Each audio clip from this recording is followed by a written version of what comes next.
Alat dan bahan: penggaris pensil warna, pena penghapus pensil 2B, kertas manggis warna merah, selpon mikroskop, lem kertas, dan gunting. Bahan: wortel, bengkoang, kunyit, bawang merah, lacor bebek, kembang kertas, mawar, kantong semar, kentang, ubi jalar, dan singkong.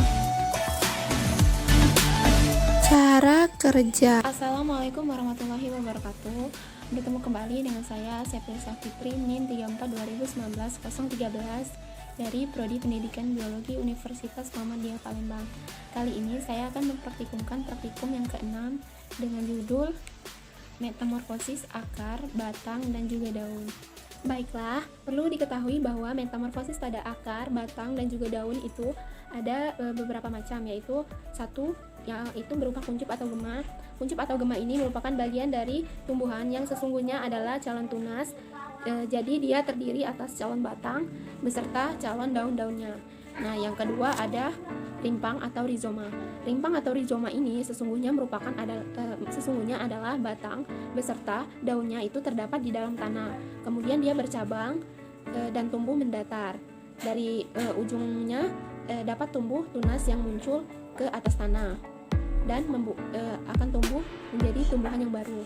Contohnya yaitu pada tanaman kunyit. Nah, yang ketiga yaitu umbi atau tuber. Nah, umbi atau tuber ini merupakan tempat penimbunan makanan, sama seperti rimpang.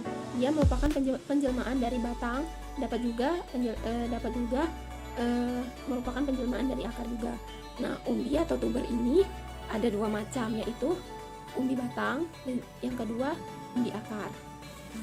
Selanjutnya itu yang keempat ada umbi lapis. Umbi lapis atau bulbus ini merupakan penjelmaan dari batang beserta daun.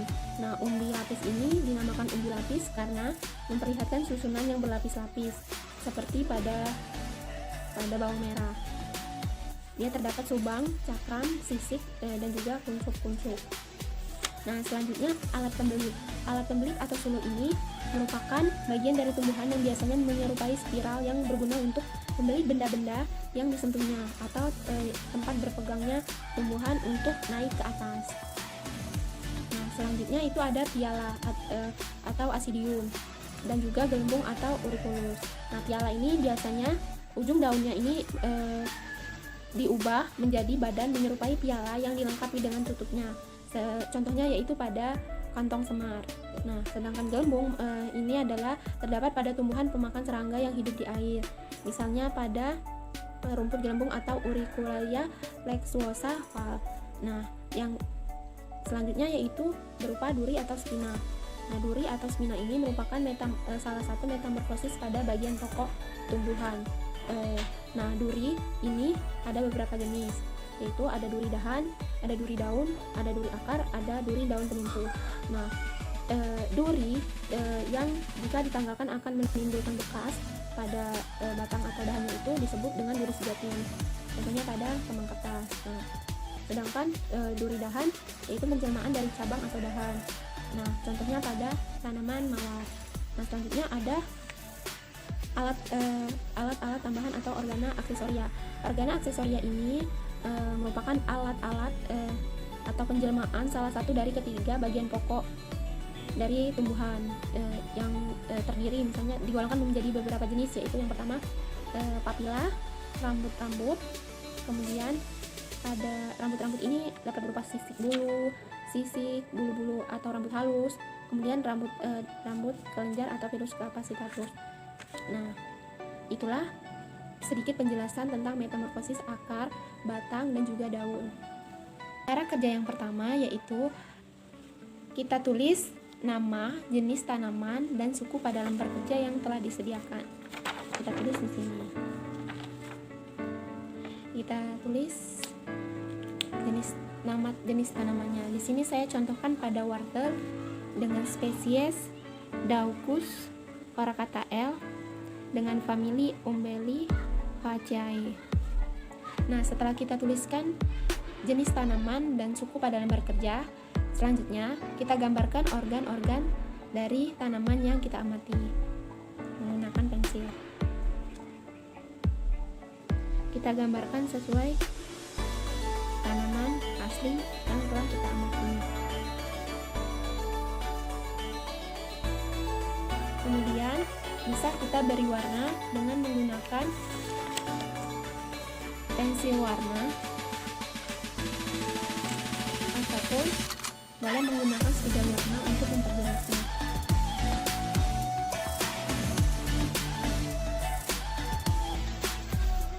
Lalu setelah kita beri warna, kita beri keterangan pada gambar kita, baik itu di mana misalnya ada akar, ada benih, ada bul akar, dan akarnya kita buat keterangan dari gambar tersebut. Nah, kurang lebih seperti ini. Sudah kita beri keterangan pada gambarnya, kemudian kita buat deskripsi lengkap terkait tanaman yang kita amati. Misalnya di sini pada Daucus coracaea atau wortel ini dia mempunyai metamorfosis pada akar. Dia metamorfosis dari akar menjadi umbi akar atau yang biasa kita sebut tuber rhizogenium. Nah, wortel atau Daucus coracaea ini bukan merupakan metamorfosis dari batang ataupun dari daun. Dia merupakan metamorfosis dari akar. Nah, kita tuliskan deskripsi tadi di lembar kerja yang telah kita sediakan. Nah, kita tulis di sini Daucus coracaea mempunyai metamorfosis pada akar dengan berupa umbi akar atau tuber rhizogenium. Nah, pada batang dia tidak mempunyai metamorfosis dan pada daun juga dia tidak mempunyai metamorfosis. Nah, kita sebutkan bagian metamorfosisnya pada apa tadi? Pada akar kan? Kita tuliskan pada bagian akar menjadi umbi akar atau tuber rhizogenium. Nah, dia tidak mempunyai alat pembelit, dia tidak mempunyai piala, dia tidak mempunyai duri dan juga tidak mempunyai alat tambahan atau organa aksesoria. Nah, selanjutnya saya akan mencontohkan pada tanaman kentang atau Solanum tuberosum L dengan famili Solanaceae. Nah, kentang atau Solanum tuberosum ini merupakan metamorfosis dari batang menjadi umbi batang. Dia merupakan metamorfosis dari batang. Bisa dilihat jika kentang ini sudah lama tidak digunakan, dia akan tumbuh seperti ada tunas seperti ini. Ini merupakan nanti dia misal besar dia akan menjadi batang. Dia adalah metamorfosis dari batang. Nah, jadi kita tuliskan di deskripsi tadi bahwa Solanum tuberosum L ini atau kentang merupakan metamorfosis dari batang. Metamorfosis akar dia tidak ada, metamorfosis daun juga dia tidak ada. Nah, kita tuliskan juga bagian dari metamorfosisnya pada bagian apa. Tadi pada bagian batang kan, dia pada bagian batang menjadi umbi batang. Umbi batangnya itu ya si kentang ini disebut umbi batang. Nah, dia tidak mempunyai alat pembelit, piala, gelembung, duri ataupun alat tambahan lainnya. Nah, selanjutnya saya akan mencontohkan ke tanaman yang ketiga, yaitu Calanchoe brospeldiana Poen atau yang biasa kita kenali dengan cocor bebek. Calanchoe brospeldiana Poen ini merupakan metamorfosis dari daun. Terkhusus dia itu pada tepi daunnya.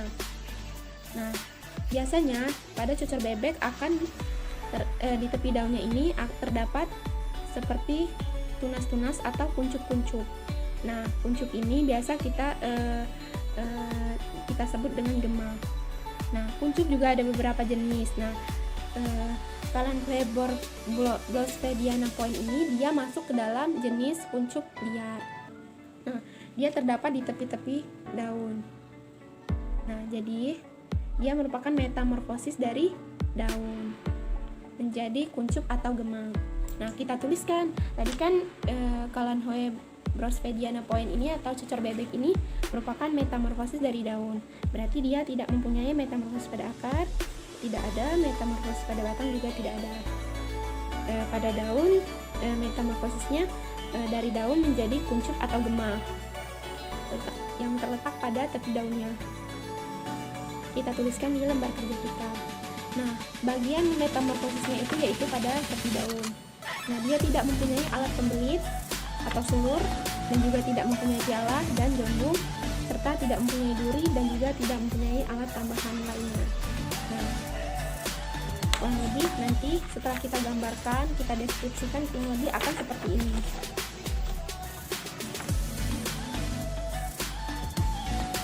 Nah, itu saja cara kerja pada praktikum ke-6 kali ini. Sampai ketemu di praktikum selanjutnya.